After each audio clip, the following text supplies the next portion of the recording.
Uno de los propósitos de la Corporación Universitaria Remington es estimular a los gestores exitosos de ideas, de empresas y de negocios, de modo que sirvan de ejemplo y de motivación a las generaciones futuras. En este espacio, durante una hora, el personaje invitado atenderá las inquietudes del orden profesional y empresarial que les serán presentados por el Dr. Douglas Balbín Vázquez, presidente del Club de Prensa, y el Dr. Pedro Juan González Carvajal, rector de la Corporación Universitaria Remington.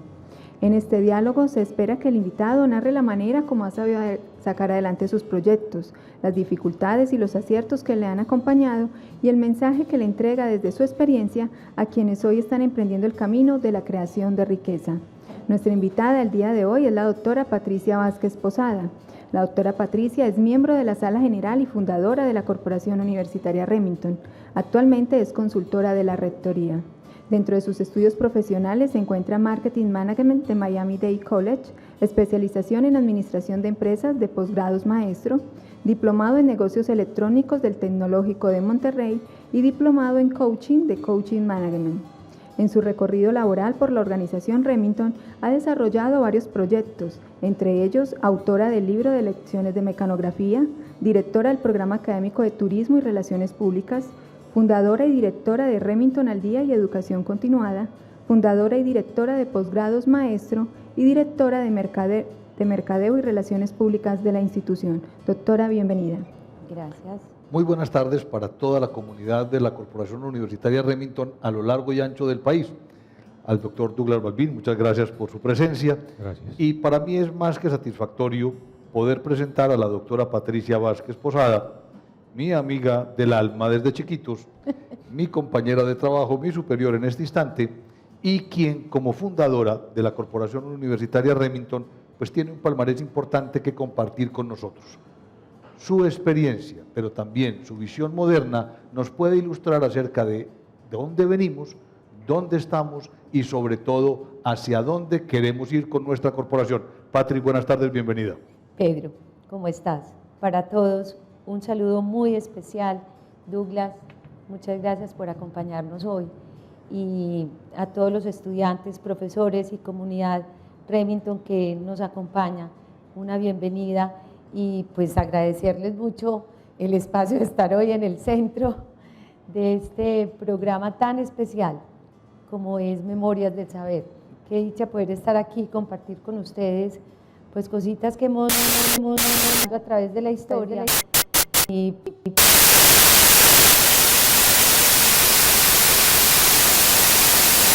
Bueno, ¿cómo caíste a la Remington, primero que todo? Bueno, es una historia larga y bonita. Yo quiero contar como momentos brillantes que me sucedieron. Primero que todo, yo soy hija del fundador. Mi padre, Gustavo Vázquez Betancourt, quien fundó la Escuela Remington de Comercio en 1915, emprendió una familia gigante. Yo soy la menor de 14. Por consiguiente, a mí siempre me tocó un batallón por encima de mí. Cuando hablo de batallón, es que entre mi hermana mayor, que es Ángela, y yo, hay 24 años. Entonces, ustedes se pueden imaginar, una bebé y el hermano mayor de 24, y de ahí para arriba, cada año y medio uno. Entonces, pues, digamos que decisiones individuales habían pocas, era como un ejército. Todos a tomarse la sopa, todos a tomarnos la sopa. Había momentos en que a mí no se me olvida, mi mamá nos pellizcaba, tómese el tetero, pero si ya me lo dio, eran 9 teteros en fila, pobrecita, ella que se iba a acordar a cuál de esos 9 muchachitos le había dado el tetero. Pero había algo, pues, que viene a la pregunta importante, es, yo tenía 7 años cuando mi papá se murió, y uno dice, bueno, uno a los 7 años que se va a acordar de cosas, pero sí creo que he tenido impactos, digamos, emocionales y de impactos de visión de la vida, de lo que sí fue el ejemplo de mi papá. A ver, cosas que me recuerdo, era una persona muy alegre, muy llena de contenido. Uno veía que don Gustavo llegaba y mi mamá le tenía un plato de frutas al almuerzo y todos teníamos que estar al lado de él. no era como una orden, era como implícito. Cuando nos sentábamos alrededor de él llegaba a debatir los problemas del país, de la ciudad y de la escuela Remington, qué había pasado en la oficina, qué había pasado en la escuela. Y yo me acuerdo pues que yo era chiquita, pero cosas que yo me recuerdo. Hablaba mucho pues sobre la educación, nos infundó mucho, y eso también lo tenía mi mamá, toda esa sensibilidad con todas las personas, no solo para la gente pobre de pocos recursos, sino como con todo el mundo, porque a mi casa llegaba todo el mundo. O sea, don Gustavo Vázquez era toda una institución, y doña Ligia era la señora doña Ligia. Entonces, pues, mi mamá era una persona donde uno le tenía que abrir la puerta por ahí a 20 personas al día, la que lavaba los pisos, la que venía de yo no sé qué pueblo a saludar a mi mamá, yo no sé quién, a yo no sé quién, y la que traía la parva, y la que vendía la fruta, y el señor de yo no sé dónde. Y cuando estaba mi papá, que nos llevaba al Club Unión o al Club Campestre, pues eso era como el Concilio Vaticano. Es como cuando uno hoy, por ejemplo, está en un lugar y llega el alcalde, que llega un gentío, pues que es todo el mundo como haciéndole lobby y fila. Son cosas que a mí me quedaron, Sí. ¿cierto? Entonces, digamos que a partir de ahí, todo ese trabajo que se hizo con mi papá, nosotros trabajos siempre en la Remington. O sea, nosotros nos traían a trabajar desde los 10 años, pero pues para nosotros no era aburridor. Yo me acuerdo que no veíamos la hora de llegar a las vacaciones, porque además teníamos la papelería Remington, donde se vendían los cuadernos, los libros, los lápices y todo esto, y entonces allá trabajábamos. Los más chiquitos trabajábamos allá y era delicioso, porque atendíamos en el mostrador y pues estábamos al lado de mi papá todo el tiempo, mientras que él vivió. Ya cuando él murió, pues seguíamos con los hermanos mayores nuestros. En ese tiempo eran Gustavo, Mario y 3 hermanas. Hombres no había más en ese momento en el negocio, que me haya tocado a mí. Entonces, con mi papá hacíamos unos proyectos sociales muy lindos.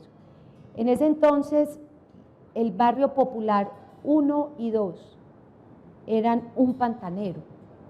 No es como hoy, que ya tienen calles, y tiene pues digamos dotación urbana. Un desarrollo urbano. Yo me acuerdo que nosotros llegábamos muy temprano en la mañana con bolsas de mercado y con mi mamá, y todos los chiquitos detrás de ella como pollitos con mercado, a repartir mercado por todo el barrio. Y eso era una obra que la Remington tenía en el barrio popular. Igualmente pasaba cuando estábamos en una finca que mi papá tenía en Envigado, allá nací yo.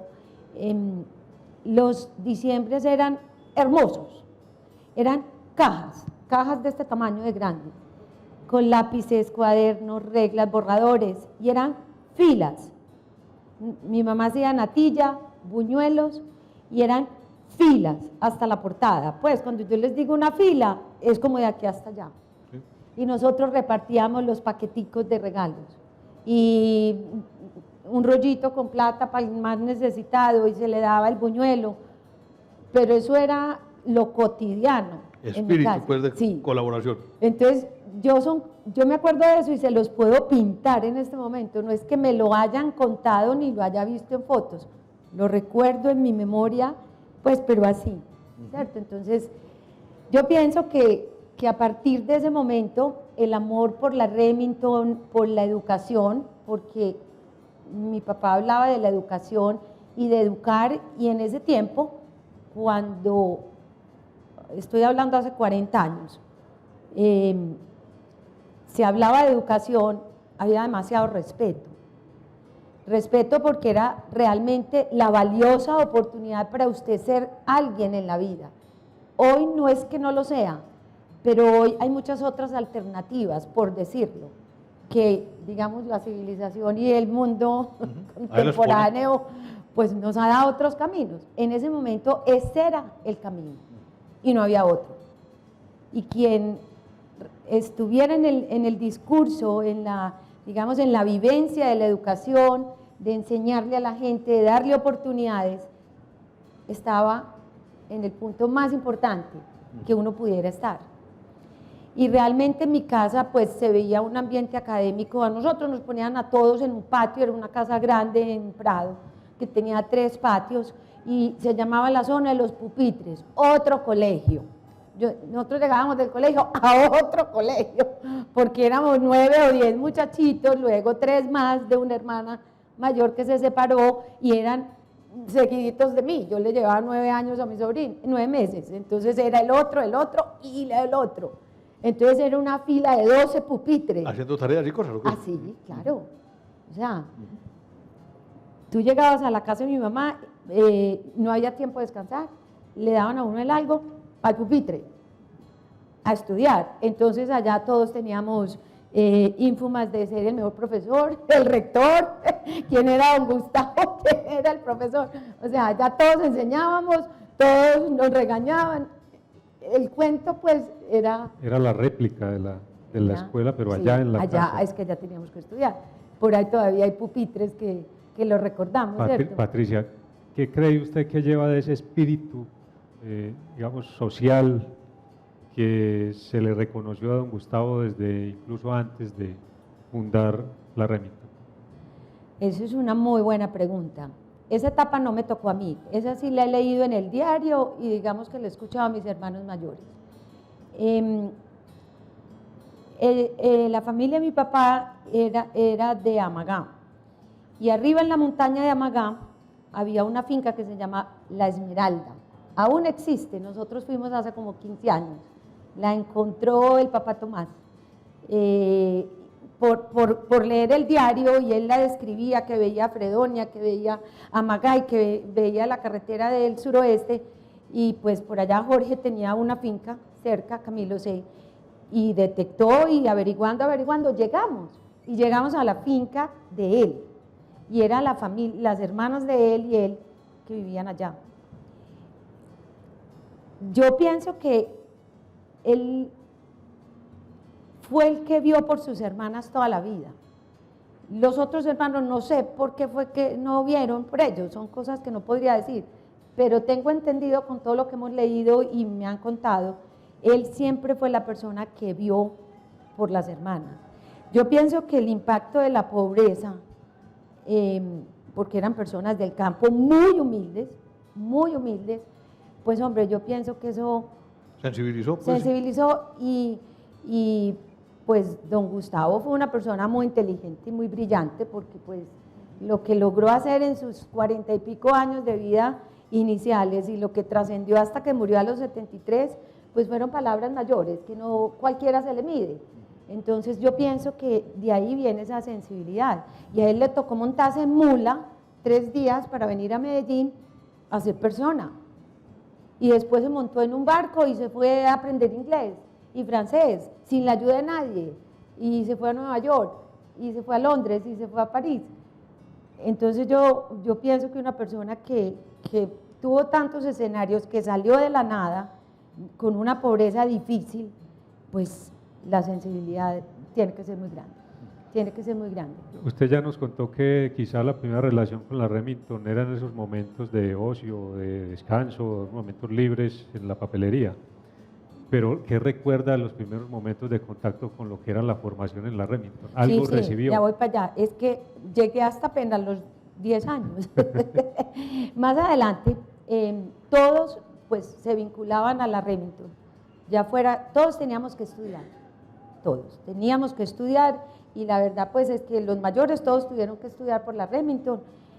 Ya en mi época sí pues había más sofisticación en la educación, inclusive mi papá me metió en un colegio bilingüe, que le doy gracias a Dios, porque para mí esa fue la puerta que ha diferenciado mi vida profesional entera, gracias a él.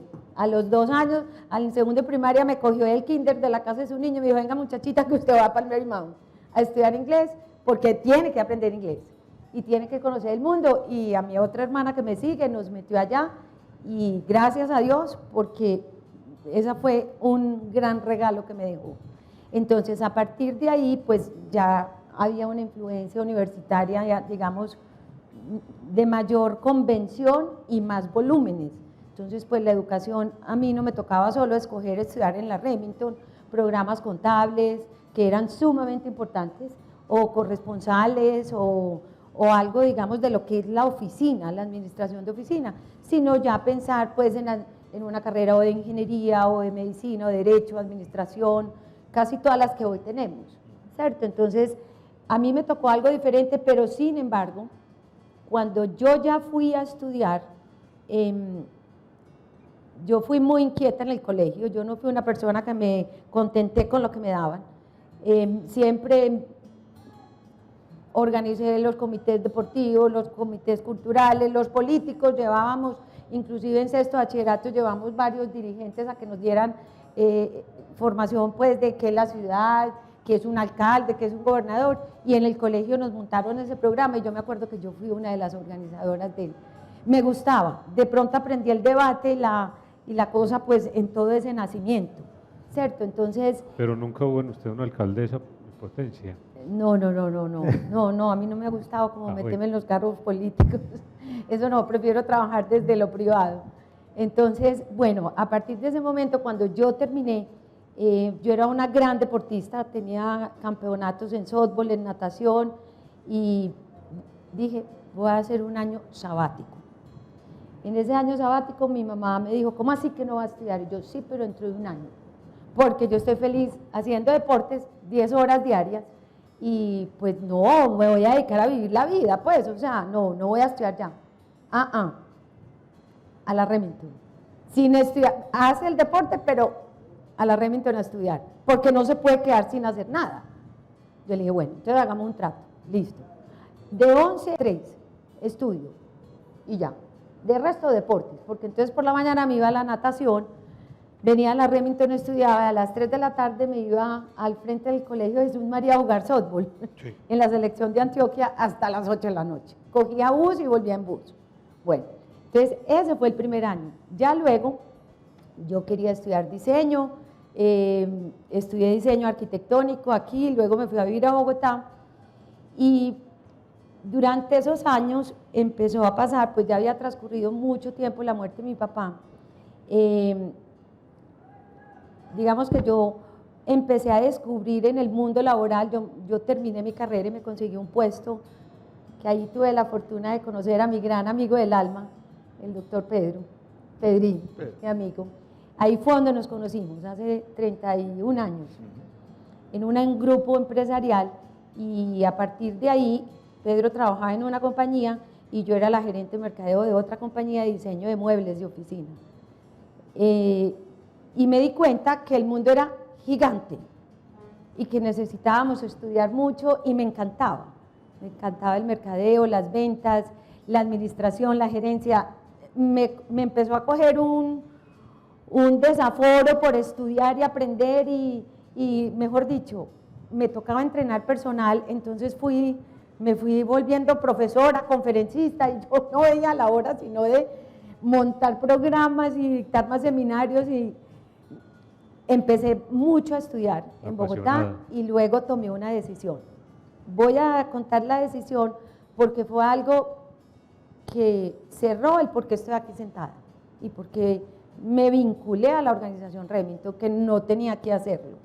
Como hija de don Gustavo Añalilla no tenía la obligación. Les voy a contar. Trabajé muchísimo, me fue excelente, tuvimos una experiencia muy laboral exitosa. muy rica. Fue fascinante, esa época fue, sobre todo que Colombia estaba en un auge de empresarios y de creación de empresas muy importante. Yo dije, yo me quiero ir a estudiar a Estados Unidos mercadeo, pero en ese momento pues yo ya tenía 25 años, ya era como de reversarme, y pues eso valía mucho. Entonces yo dije, bueno, voy a vender absolutamente todo lo que tengo. Me monto en una bicicleta y me voy, pues, o sea, me voy y me voy a estudiar. Y se acabaron los carros, las tarjetas de crédito, los restaurantes, todo, me voy a estudiar, porque quiero estudiar mercadeo, me quiero graduar en mercadeo en Estados Unidos, porque los gringos son los que saben de eso, y porque sé inglés, y además quiero perfeccionar mi inglés. Y quiero venir a ser conferencista, y quiero montar seminarios. ¿Vos te acordás de mi De todo el mundo. Todo eso era una obsesión. Bueno, pues así lo hice, me fui a Estados Unidos, estudié mercadeo, logré escribir algunos documentos, trabajé con algunas empresas en mercadeo importantes y logré pasar 5 años en ese país sobreviviendo. Mi mamá me ayudó un poco económicamente, obviamente pues entonces eran los hermanos también, y cuando estaba allá pasó algo importante y fue que mi mamá pensó algo importante y dijo, son muchos los hijos, no todos quieren estar en la Remington, pues la Remington es el negocio de la familia, es, digamos, la actividad que aglutina y obviamente es un soporte económico para 14 hijos educarse y salir adelante. Además, pues tenía dos propiedades importantes y había que definir. Muchos estaban por fuera y otros no estaban interesados en la educación. Yo levanté la mano. Yo me acuerdo que a mí mis hermanos mayores me llamaron a Estados Unidos, a mí y a todos los que estábamos por fuera, que éramos como 8, estábamos por fuera. Mi familia siempre, muchos hermanos, de 14 siempre ha habido como 8 por fuera. Estábamos afuera y yo dije, yo quiero estar en la Remington, porque yo quiero ser conferencista y quiero montar todos los programas de posgrado y de seminarios, y realmente ese era mi sueño. Ese era mi sueño, y convertir lo que era la escuela Remington, qué rico que en un futuro fuera una universidad. Yo levanté la mano y quedé en el grupo, gracias a Dios. ¿Cómo? Yo creo que mi papá me ayudó desde el cielo, porque los otros que querían eran los hombres, y eso era en la casa una guerra muy complicada. Machismo venteado. Machismo venteado, Pedro, porque pues, esa era la cultura. ¿Cierto? Eso no es el musco en la leche. Eso no era una crítica, sino ese era el cuento. Sí. Y así nos criaron en mi casa. Entonces, pues, la chiquita levantar la mano, vea, es que yo quiero estar allá. Yo pienso que eso fue una decisión. De ahí salió como toda la semilla. Y me fascina haber tomado esa decisión, porque cuando terminé de estudiar en Estados Unidos, yo trabajaba con una compañía de cosméticos y dirigía todo el programa de mercadeo directo. Eran como 600 vendedoras y yo dirigía la capacitación y la formación de todo ese equipo. Y lo hacía en inglés y lo hacía en español. Y esa señora me ofreció que me fuera a ser la directora de la empresa en Puerto Rico. Y me acuerdo que me ofrecieron mucho dinero y yo trabajaba con Clara, mi hermana, que ella era la directora de esa empresa. Y cuando esa señora americana me ofreció ese puesto, yo le dije, no, gracias, yo quiero volver a mi país. A mí no se me olvida la cara de Clara, mi hermana, como quien dice, ¿usted qué se está creyendo?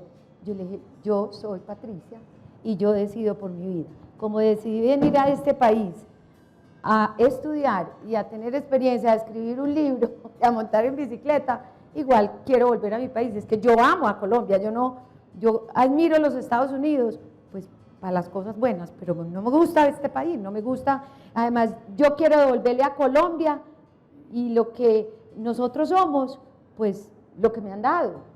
Yo no me voy a quedar aquí prestada toda la vida, a mí no me gusta esto. Usted es una malagradecida, mire. Yo le dije, tómelo como quiera, no acepto ese puesto. Y si me va a dejar de hablar, pues déjeme hablar, pero yo me devuelvo para Colombia ya. Conflicto familiar. Sí. Pero a ver, ¿cuáles fueron, de qué manera fue que usted aplicó esos conocimientos en esas primeras meses, en esas primeras incursiones en la Remington, después de regresar y cumplir ese deseo de volver a la empresa familiar?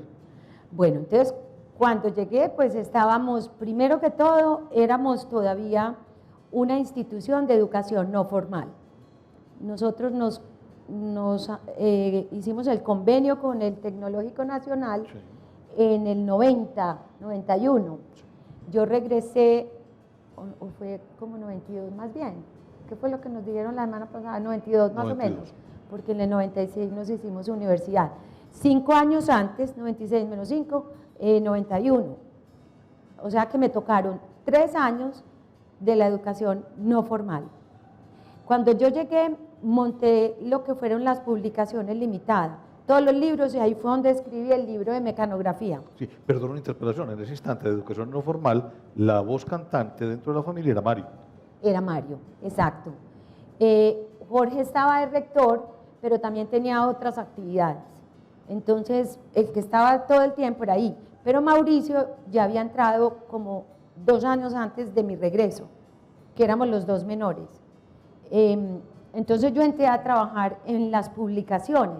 Eso había que montar todos los libros, desarrollarlos. Ese trabajo lo hice en un principio.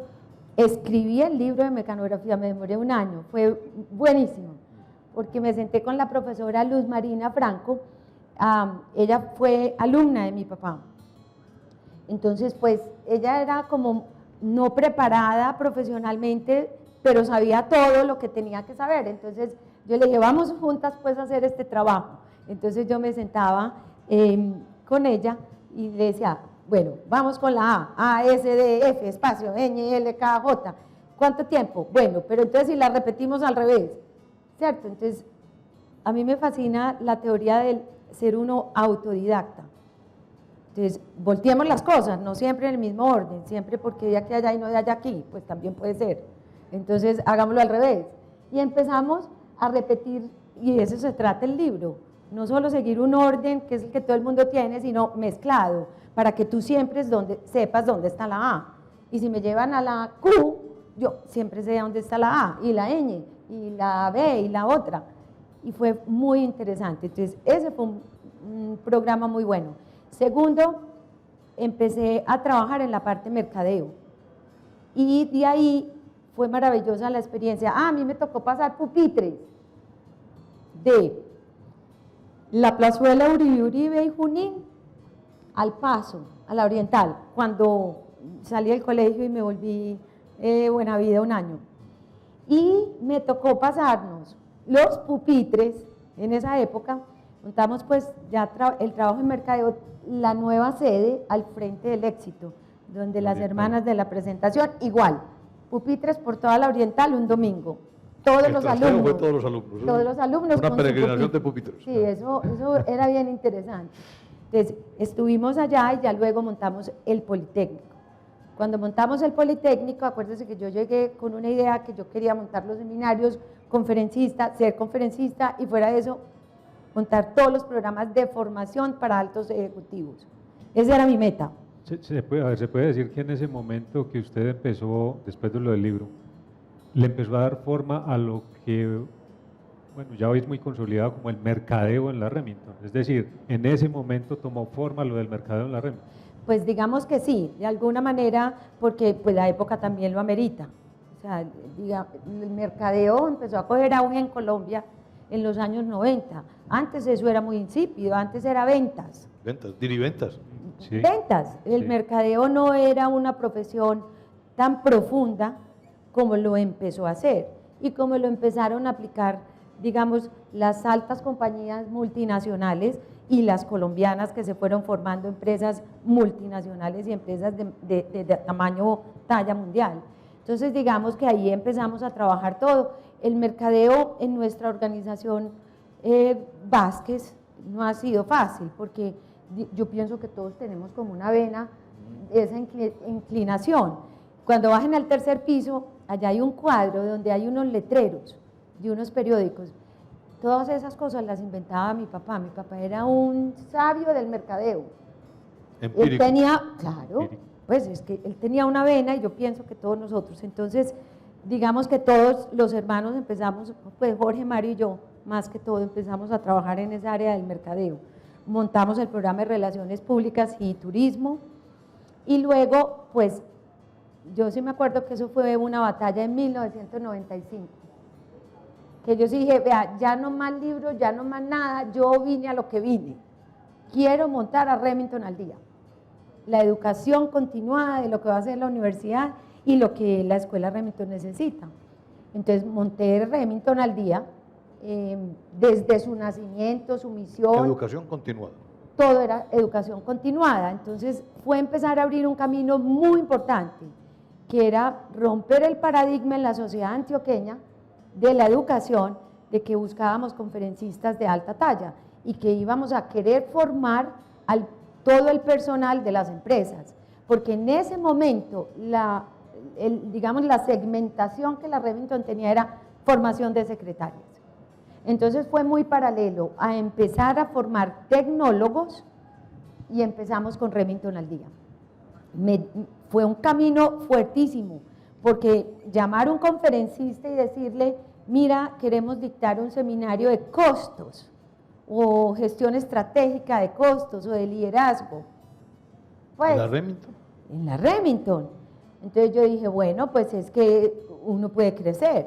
Las cosas los ciclos terminan y inician otros. A mí me tocó abrir todo ese camino. Entonces yo me acuerdo, no sé si tú te recuerdas, que hicimos un evento importantísimo. Para mí eso fue lo que rompió ese paradigma y, digamos, empezaron a tener mucha aceptación los programas. Me conseguí los mejores profesores de Colombia en liderazgo. No sé si recuerdan del padre Gallo, Gonzalo Gallo.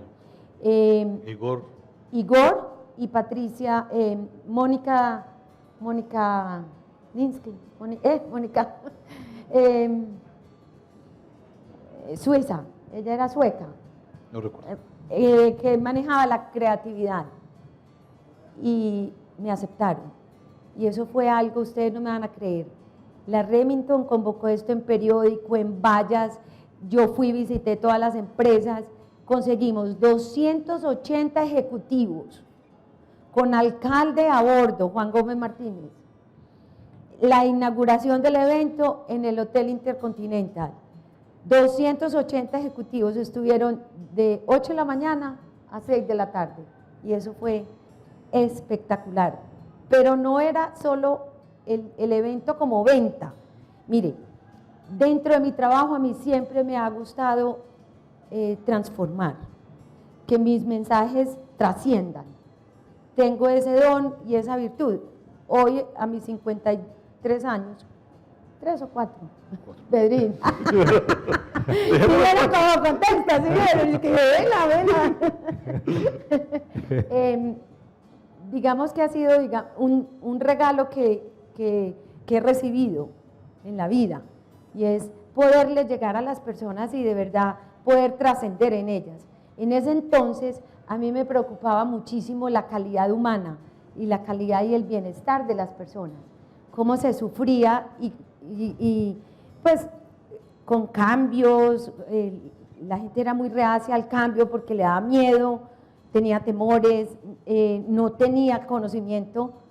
O sea, yo quería dar liderazgo, creatividad, para impactar a la gente, que realmente hubiera una transformación las organizaciones. Yo no era solamente vender un curso, sino siempre quise en mis mensajes de programas llevar la transformación. Una contextualización para la gente que nos está viendo es que en ese decenio 80-90 empieza en Colombia a tener impacto la informática, los sistemas, empieza la organización a cambiar y la gente a ubicarse, reubicarse o desubicarse. Y ahí fue cuando la Remington comenzó a ofrecer los primeros programas. Con Patri nos tocó también montar el primer programa de programación de computadores y la compra de los primeros 6 computadores que tuvo la Remington, marca NEC, que las vendía Carvajal, eran unas cajas grandototas. Entonces, esa contextualización del impacto de la computación en las empresas antioqueñas sirvió de acicate para esto que está planteando Patri. Exacto. Entonces, y en ese momento la única competencia que había era EAFIT, creo, de alguna manera, y había otro centro, se me olvida en este momento cómo era que se llamaba, el de las CADES de las secretarias era muy fuerte en capacitación, no sé si tú lo recuerdas, y había otro, pero entonces nosotros… Incolda. Con ellos yo hice un programa de ventas en Bogotá. Sí. Incolda era el dueño de Diri Ventas, comillas, el programa, pero muy orientado a la labor de ventas, y era, digamos, el que calificaba empleados medios de la pirámide. Exactamente. Y era fuertísimo. Instituto Colombiano de Administración. Que la última fase fue dirigida por Eduardo Murillo. No, de Eduardo Murillo Bocanex, actual rector de la Universidad de La Salle. Y hubo algo importante, y es que también en esa década, Pedro, profesionales como tú, de tu generación. Obviamente la base de la pirámide de la humanidad en ese momento era mayor, la población, que lo que fue los profesionales anteriores. Digamos, todas las personas que hemos entrevistado en Memorias de Saber. Pero ellos llegaban hasta ahí.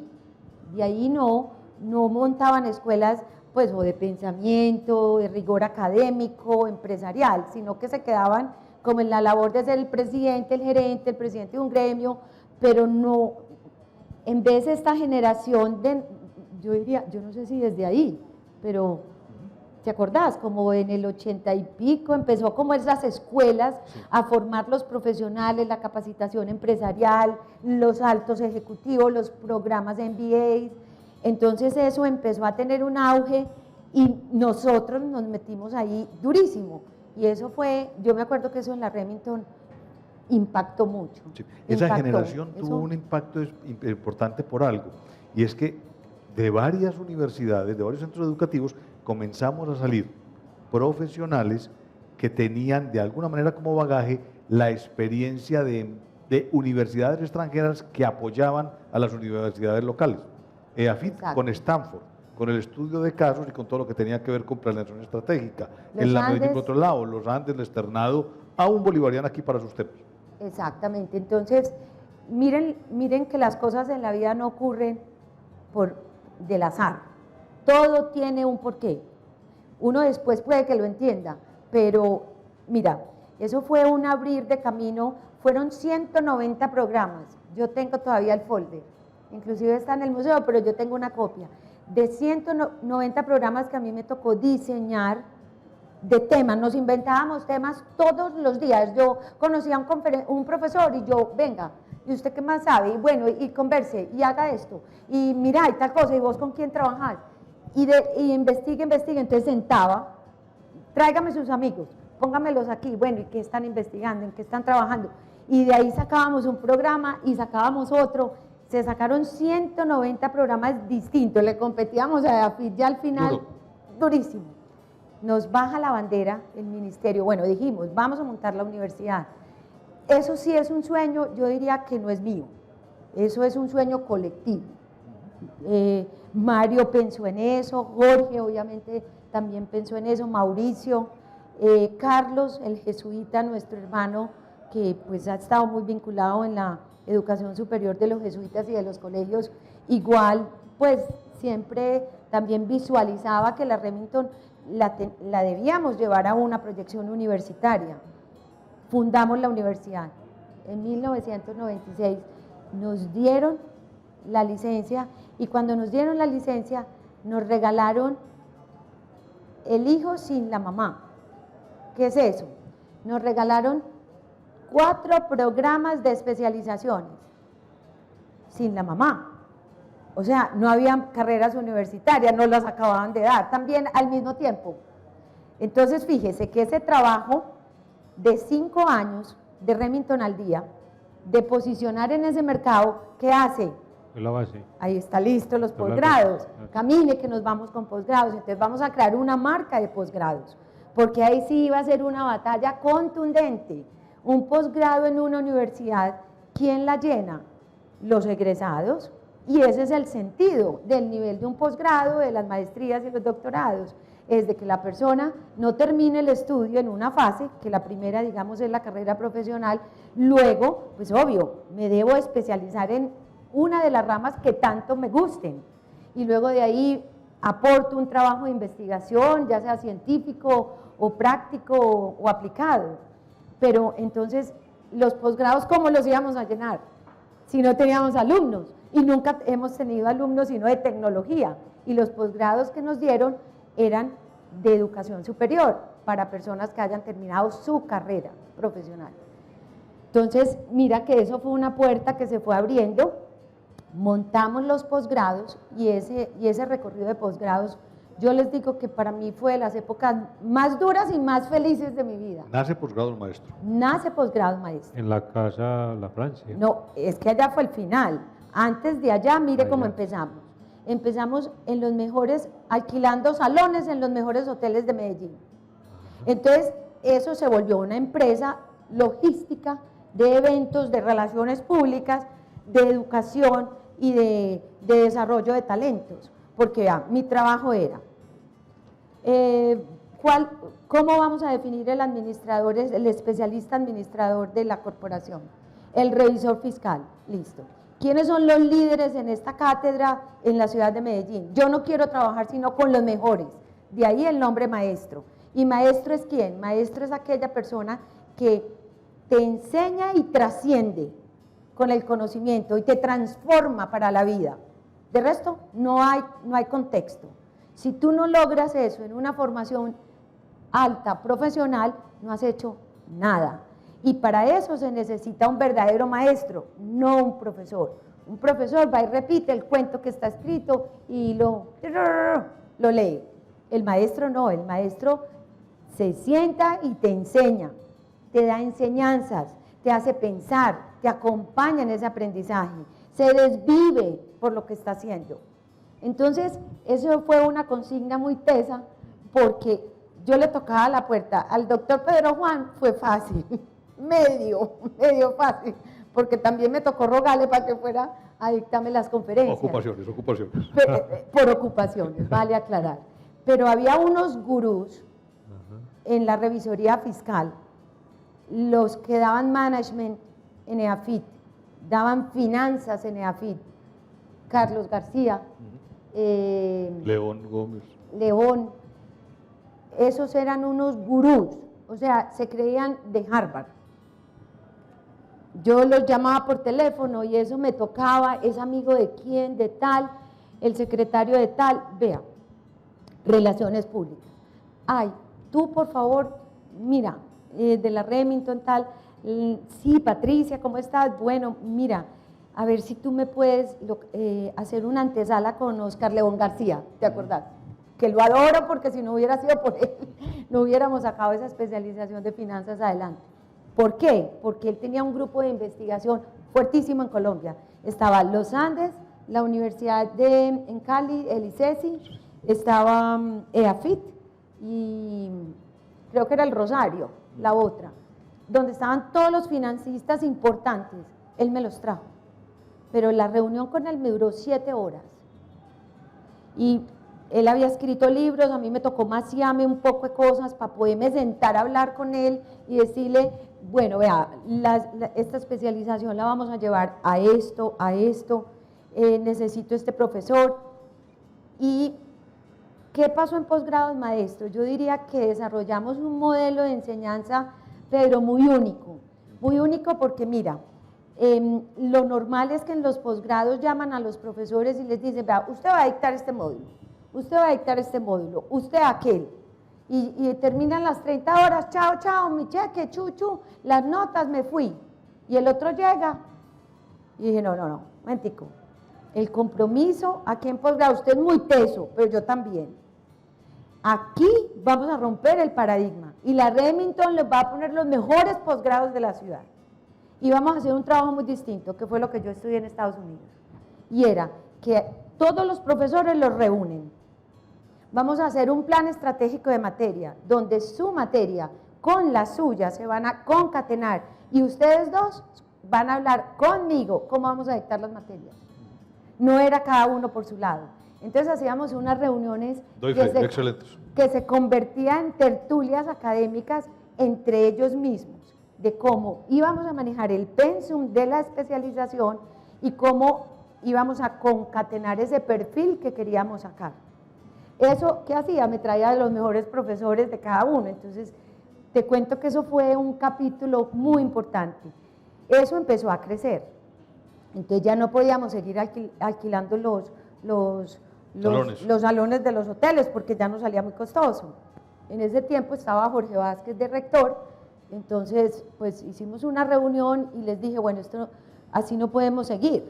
Y Jorge también era como muy amigo de esos programas y le gustaba pues que estuviéramos haciendo, porque igual un rector si no le gusta con semejante reto de sacar esas carreras adelante. Ya teníamos el proyecto de medicina aquí y yo siringueando con los posgrados, pero que eran importantísimos porque en todas las juntas de Medellín se estaba hablando de los posgrados maestro. Entonces, bueno, vamos a alquilar un lugar en el Poblado, la Remington se va para el Poblado y vamos a hacer esto. Le dije, los mismos salones que pagamos en un hotel, vamos a inventarnos una fórmula. Tengo visto 2 locales. En los 2 locales, yo monto horario lunes y miércoles por la mañana, 2 grupos. Por la noche otros 2, van 4. El viernes y el sábado otros 4 grupos, ya son 8 grupos. No necesitamos más. Y nos fuimos para un edificio que yendo hacia el poblado, para el barrio Manila, se me olvidó el nombre en este momento, el amigo Alzheimer me está llamando. Allá contratamos 2 locales y alquilamos una oficina en el 7º piso que fue la mía, donde estaba pues la dirección con las niñas de mercadeo, telemercadeo y la coordinadora que me ayudaba pues a abrir los salones, a tomar lista. Eso era increíble, pues a mí los actos públicos me gustaban con filarmónicas, abrir una clase yo les ponía a Chopin, yo les ponía la 9ª Sinfonía de Beethoven, porque yo decía, este es el primer momento de verdad y los voy a felicitar por la decisión que han tomado de transformar sus vidas y esto es un compromiso mutuo, esto no es solo mi responsabilidad, usted también tiene que felicitarse y comprometerse en este proceso. Y eso es lo que, pues realmente lo que hicimos. Entonces, eso era, pues nos tomábamos el edificio entero. De ahí, eso se empezó a crecer muchísimo y queríamos montar, obviamente, más especializaciones. Montamos muchas otras, la de economía, la de matemática aplicada pura, Logística. la de logística y la de tributaria, gerencia tributaria. Pero además manejábamos 12 diplomados y cada mes realizábamos mínimo 8 seminarios. Llegamos a tener en la Casa La Francia, que yo la llamaba la Casa Blanca de Medellín. Bella. Yo me sentía como la dama de la Casa Blanca, porque es que eso eran unas escaleras, esa casa era hermosa. En el 3er piso pues hay una foto y pues con manga, inclusive yo pues soy amante de los caballos, entonces también me traía los caballos para tenerlos ahí cerquita. Y hubo momentos, allá montamos una universidad. Mientras eso, yo me aislé mucho de lo que fue, digamos, la rutina de lo que era las carreras universitarias Pregrado y tecnología. Yo me dediqué a dirigir esa unidad con el mercadeo, con las relaciones públicas, con todo, con todo. Y pues obviamente la otra organización estaba en eso. Llegamos a tener 890 estudiantes en la Francia. Y bueno, las épocas buenas y malas llegan.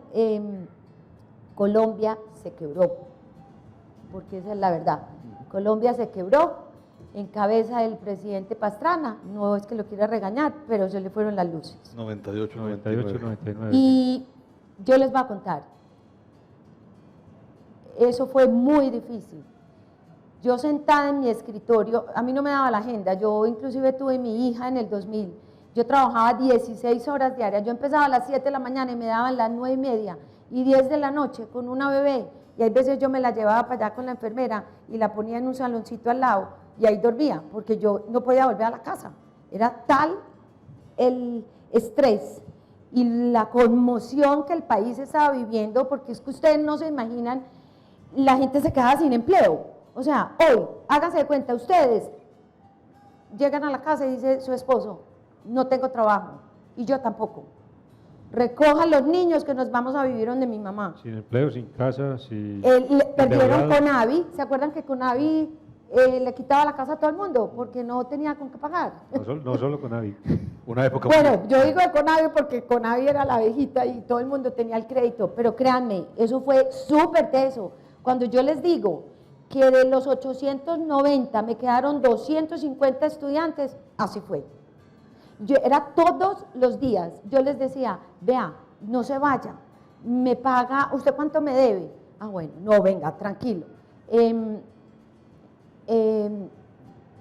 Espere que ya le van a volver a dar trabajo, esa asesoría que va a hacer y esto, ya va a terminar el semestre, me paga en 4 meses, vaya, tráigame unos cheques y la universidad pues le ayudamos, pero no nos podíamos quedar sin los alumnos, mucha gente se Pero me fue muy complicado. sin pagar. La cuarta parte fuera. Obviamente nos dio duro por todos lados, porque es que igual acá se afectó. El otro lado del proyecto igual, porque ahí sí fue peor, porque era la clase trabajadora, era el estrato 1 y 2 netamente. Fue muy difícil, fue una época muy difícil, pero también aprendimos mucho. Templó el espíritu y sirvió para lo que viene. Sí, Pedro, yo digo que gracias a Dios tuvimos esa experiencia. La verdad, pues sufrimos demasiado, a mí se me cayó el pelo, las uñas, no volví a dormir, pero eso sí, hubo algo que nunca olvidé de don Gustavo: la templanza y la alegría en el espíritu.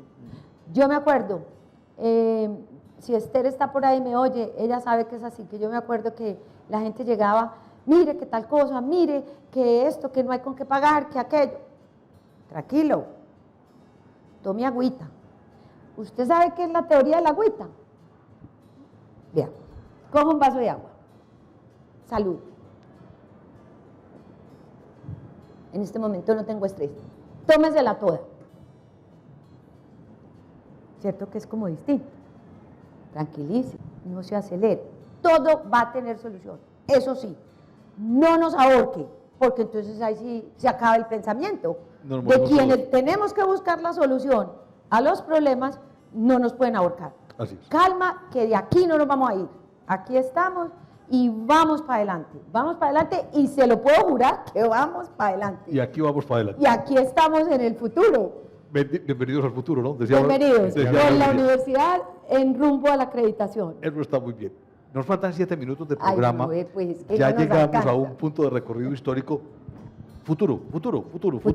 ¿Cómo ves el futuro? El futuro, Pedro, bueno, le tengo una lista bastante grande. El mercado de Pedro es grande. Bueno, estamos rumbo a la acreditación. Me sueño en la universidad acreditada. Espero que 15 años. Bueno, acreditada, convertida en universidad. 15 años. 15 años. Tendré 69. Puedo llegar. Espero. Bendito sea mi Dios que así sea, y que a mi hija Sofía y a Tomás y a todos mis sobrinos de la tercera generación nos toque. Me la sueño porque divino haber empezado en 1915 con la escuela Remington en bultos de café y máquinas de escribir Remington, a tener una universidad completa, con investigación, acreditada en todos sus procesos administrativos y académicos, y pues ofreciendo los profesionales que Colombia necesita. ¿Cómo pienso yo que la educación debe transformarse en estos próximos años, Pedro? Yo pienso, pues, hay que volver a inventar la educación, digamos, en los procesos que hoy nos incumbe vivir y comunicarnos, no local, sino globalmente. Entonces, pues, hay un fuerte empuje y auge en el conocimiento, que es la utilización de todo lo que es la tecnología, que no podemos olvidarnos de que hoy la tecnología no es solo una máquina, nos ofrece muchas oportunidades de cómo podemos transformar el conocimiento y llegar mucho más lejos en menos tiempo. Entonces yo pienso que tenemos que reeducar toda la comunidad académica, tanto estudiantes, padres de familia, y lo más importante de todo, yo digo, en todo este proceso académico son los maestros. Para mí, sin maestros no hay proceso de formación. Puede que podamos enseñar cosas, pero a mí no me interesa una educación sin que transforme, y me encantaría que visualicemos en todo este contexto de la educación, en la acreditación, la transformación de los maestros, porque además le tenemos que ayudar al país, a ver si de pronto el ministerio pues se enruta a eso. Yo pienso que es un proyecto que debemos lograr. ¿Qué más me sueño con la Remington? Me sueño estar en todos los rincones que podamos en Colombia, estratégicamente. Yo no me quiero quedar solo en Antioquia, porque sería tristísimo que sintamos que el mundo es un todo y nos quedamos solo en Medellín. Todos ustedes saben que llevamos 10 años trabajando en la educación a distancia, que va a tener gran transformación en el próximo año y en los que vienen, con la universidad virtual, y la educación a distancia tiene que transformarse y lo vamos a hacer. Entonces lo vamos a hacer. Yo pienso que tenemos que llegar a las regiones y llegar a las regiones, pero no por llegar. También me sueño pudiendo realizar el sueño que hemos hablado, de poder ofrecer a las regiones que en las diferentes Colombias que tenemos se necesitan. Me sueño eso, me sueño que la Remington pueda llegar a las regiones con las soluciones que necesita la transformación, no solo académica, sino productiva, para que podamos pues aportar realmente al país. Me sueño en el fortalecimiento de la investigación. Yo sé que es un proceso largo, doctor Pedro Juan, que cuesta mucho dinero, pero si hacemos las cosas bien, a uno también le llegan los bienes, ¿cierto? Yo pienso que uno proyecta lo que es, y cuando uno proyecta lo que es, eso recibe. Sé que el proceso de investigación es muy largo, pero estoy segura que lo vamos a conseguir. Con esa experiencia vivida, con la manera, con la interpretación que ha tenido a lo largo de la presencia en la Remington después de volverse de tan lejos y con una gran oportunidad que tuvo por allá y renunció a ella por lo que amaba, que es la empresa de la familia. ¿Cuál es el mensaje para las generaciones que van a reemplazar a quienes hoy están soportando a la Remington administrativa y académicamente? Bueno, ¿Qué lo primero… ¿Qué espera, o sea, los mensajes y qué espera esas generaciones de Tomás? Bueno, primero, Tomis, un saludo muy especial porque sé que estás por aquí, pero qué bueno que estás aquí. Gracias por acompañarme. Mira, siempre les he dicho, hay que tomar las cosas en serio. Cuando yo digo tomarlas en serio, no es que sea charlando, sino hacerse un autoexamen profundo. ¿Qué quiero y qué quiero ser yo? Para mí y para la sociedad. Cuando yo defina eso, yo digo a dónde quiero trabajar y cómo quiero trabajar. Porque a partir de ahí, yo digo que el trabajo sin ganas, sin pasión, sin entusiasmo y sin creatividad no llega lejos. Llega a logros rutinarios y nosotros, mi encomienda para estas generaciones, que son todos mis sobrinos que los quiero demasiado, además jugué con ellos cuando estaban todos muy chiquitos, es que esto ha costado mucho y sería divino que ellos pudieran entregarse con toda esa pasión, con todas esas ganas, prepararse muy bien, hablar muy bien inglés y ojalá chino y francés en el futuro, porque pues yo hablo un idioma, pero yo creo que ellos tienen que hablar 2 o 3 idiomas, se vinculen a la Remington para llegar a esos grandes logros. Cuando yo digo ahora meternos en toda esa tecnología de la comunicación en la educación y la transformación de maestros, eso no se hace con el discurso, eso se hace haciendo obras y dando ejemplo con cosas muy grandes, con mucha seriedad de fondo. Ese es mi mensaje y yo quisiera que todos ellos, cuando escuchen mi entrevista, todos, incluyendo a mi hija Sofía, que tiene 11 años, que ya es como para la 4ª generación, se pongan a trabajar en este proyecto.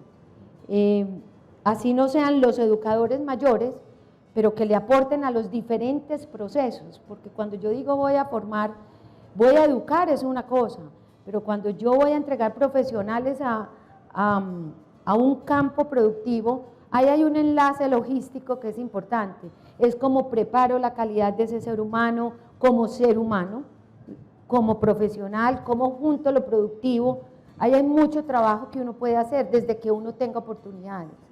¿Y qué más les quiero decir? Que somos unos privilegiados.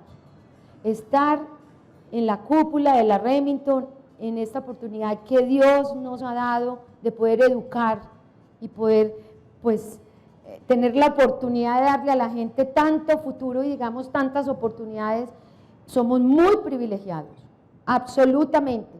En Colombia yo diría que somos poquiticos y eso hay que aprovechar. Douglas, bueno, Patri, Pedro. cuando uno mira un recorrido centenario, casi centenario, podría decir que los ancestros pueden tener tranquilidad porque hay guardián en la poterna, decían los abuelos. Hay Sí. una primera generación de relevo que ha sabido hacer las cosas en medio de las dificultades, Sí, que está teniendo la tranquilidad para invitar a la próxima generación a que intervengan siempre y cuando eso coincida con su proyecto de vida, lo cual es vital, eso es el respeto. Pero también, como en mi caso, se están invitando a personas que Ok. pueden llegar a complementar, a estimular y, por qué no, a compartir muchas de las responsabilidades de futuro. Los 4 hermanos Vázquez, que hoy son fundadores, con el quinto, el padre Carlos, que de alguna manera con su espíritu acompaña, pues están entregando una organización de 97 años, hoy proyectada a 15, para que en 15, si estamos todos vivos, podamos lograr el fruto de todos estos esfuerzos que hoy estamos encaminando. Lo que estamos haciendo no es imposible, No. no es utópico, es dificultoso, no depende muchas veces de uno, como muchas veces decía Maquiavelo, uno de mis pensadores favoritos, el buen gobernante no solamente tiene que tener calidad, profesionalismo, sino también fortuna, y la fortuna es absolutamente aleatoria. Sí. Se da o no se da, se tiene o no se tiene, y eso de todas maneras es un ingrediente importante para poder consolidar esto. Douglas, muchas gracias. A usted, Patrick, muchas gracias. Pedro, a ti. Sigamos trabajando para que Douglas, esta cosa muchas funcione. Y la felicito. Ay, A todos ustedes, Douglas. muchas gracias por la compañía. A todos, muchas gracias. Y sigamos trabajando para que la Corporación Universitaria Remington se consolide y podamos seguir pensando no solamente en los 3 años que nos falta para los 100 años, sino, por qué no, en los próximos 50 y los próximos 100. Muchas gracias. Hasta el próximo programa Memorias del Saber.